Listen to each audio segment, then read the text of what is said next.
Billionaires never retire, and there's a reason for that. Today and last night I was fortunate enough to be hanging out with two actual billionaires and another guy worth a few $100 million all day, and they were just so happy talking business all day. And then the question arose, one of them, who is definitely the richest, he owns one of the biggest insurance agencies for a special kind of insurance in Canada. And he's an old guy. He's in his 70s. And he's saying he's having more fun now working than he did when he was 25. And he feels younger than he did when he was 45. It is really amazing how excited they are to work. And the reason is they built this massive machine that compounds so much over time that it's hard to even fathom the compound interest of work when when you start a company when you're 30 and when you're 75, it's now spewing out. He said his company has tripled over the past 4 years and they're doing hundreds of millions of dollars per year, quite literally. He said, why the hell would I retire? He said, what would I do? He said, I have more fun doing this when I'm playing golf. He said, going to these types of meetings with you, Ken, and with you, I'm not going to say the other guy's name, are the most fun intellectual experiences. He said, most people, they live for the weekends and they live to get out of work. Let's say you wake up, or let's say you sleep for 8 hours a day. You are working for 8 hours a day and you have another 8 hours to do whatever you want. So you are working for a third of your life, probably more, until you're 60 years old. I think the average person retires when they're around 50, 60, something like that. And they're just counting down the days for retirement. While the people who are so successful, they never want to retire. They have the optionality because of the massive company that they built to do whatever they want. He said that he went on 4 vacations last year. He was also saying that he just sold a house that he had in Dubai, 2 houses he had in Switzerland, 4 houses he had in different states in the US, 2 houses he had in Canada. And he said, I don't even want to go on vacation to any of those places anymore. And I was thinking, dude, how many more houses do you have? And let me stay at one for a vacation or something. He just literally has houses everywhere because that's what you do when you have that kind of money, I guess. But anyway, they built this machine that just continuously grows without them there. So he said, if he doesn't like it, he's not going to work for 2 weeks, and the company is going to continuously grow. He said if he doesn't want to, he never has to work again, and the company will continuously grow. But he likes it. He enjoys the aspect of working. He said that his brother and his brother's wife, they were both government workers until he started making a lot of money and he retired all of his siblings, his cousins, everyone around him, because that's kind of what people do when they make billions of dollars. I mean, this guy has billions of dollars. It's unreal. And he was saying that his brother asked him a similar question when he was about 50 or 60. He said, dude, why don't you just relax and why don't you just retire? And the guy said, well, what were you thinking when you were at work? He was some sort of government position. Were you happy with what you were doing? And he said, no, I was miserable.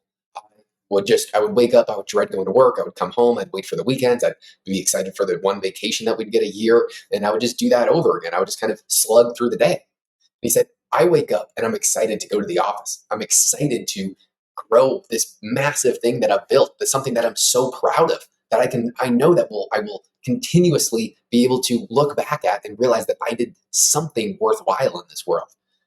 And for me, that just really shook me, that he takes so much pride in his work and what he built that it's like a baby to him. He has kids, but this massive entity that he built is like his child, and he wants to continuously nurture it, even though it's already old enough and it can do everything on its own, but he still wants to be in its life. That's kind of the example that I would use. And Ken said the exact same thing. Whenever I ask Ken how's it going, he basically always says, I'm having so much fun, dude. That's what these guys think. They make unlimited amounts of money and they have fun what they're doing. Is that not the best situation in the world? For them, when they get together, it would be like two regular dudes talking about sports, going back and forth, being excited and happy. That's how these guys talk about business. And they're talking about these $250 million deals that they're doing, but they're talking about it with that same excitement and energy that two guys talk about when they're talking about the sports game that was just on. That's the kind of life that I'd want to live, where you are excited to wake up every single day, where you never want to retire, when you want to work until you die. That's what these people want to do. It's not a choice. It's not like they have no other option. They are doing this by choice.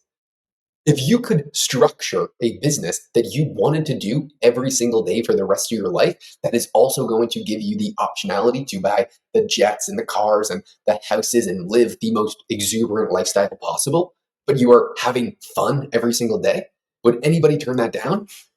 I wouldn't. That sounds great. I think one of the biggest misconceptions that I used to have, and I think a lot of people, is that you think these super rich people are miserable, that they just count their money in greed and they are very self centered. I couldn't say anything further from the people that I've met. They are some of the most giving people. Ken has an entire department that work for him that is the director of philanthropy. All they do is give his money away because he knows that he has too much money. He wants to give it away. They help more people than anyone else. I mean, Ken is literally giving housing to tens of thousands of people. I think that's pretty altruistic. They now have a roof over their head that is better than their competitors, hopefully. They are usually the people who get the richest do that because they are providing the most value to the most amount of people. This guy, he said he made more money in the past, I think, 4 or 5 years than he has in his entire life. That's how this compounding growth really works. When you build this machine, when you are 60 to 61, the amount of wealth increase that you have is ridiculous just because of the amount of time that you have in the game, which is why I'm so fortunate that I'm starting when I'm 20 years old. And hopefully by the time I'm 40, I have that same compounding growth. At least I'd have to be a dumb motherfucker to be in the position that I'm in, hanging out with all these people to not get there. So instead of trying to do everything yourself and running these super small leveraged businesses or low opportunity that are not very scalable, because I'm surrounded by these people, I am forced to think on such a large scale. It's my only option if I want to continuously be around them. I have to improve at such a fast rate that they won't have the incentive to keep me around. And that is mind-blowingly fun. It is very stressful, but that's when you improve under these tremendous amounts of stress. And I want to work until I die. Why would I not want to set myself up to love work and be excited at like 74 years old, like these guys are, to just get up and kick ass every day? That is so great to see that these people are more excited to work than most 20-year-olds. And that is pathetic. That is pathetic when we have so much energy. And these people are desperate to find young people that they want to help. This guy was so excited that I was there because he wants to teach me everything that he knows. I don't think people realize how generous they are.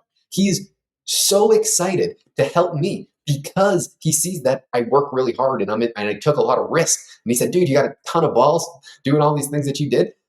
I want to continue to talk to you. He said, I wish that I could find someone like you to work at my company. I would do anything for that. The barrier to entry is so low that they are begging for people who are willing to take massive amounts of risks and do things that are unordinary. That's exactly what they want. And they would do anything to teach you everything they know. It's amazing. It's amazing on so many levels. So I think anyone could work for someone like that. Anyway, I'm hanging out with someone else in that type of position tomorrow. So I gotta get back to work so I can continuously hang out with these people. Anyway, goodbye.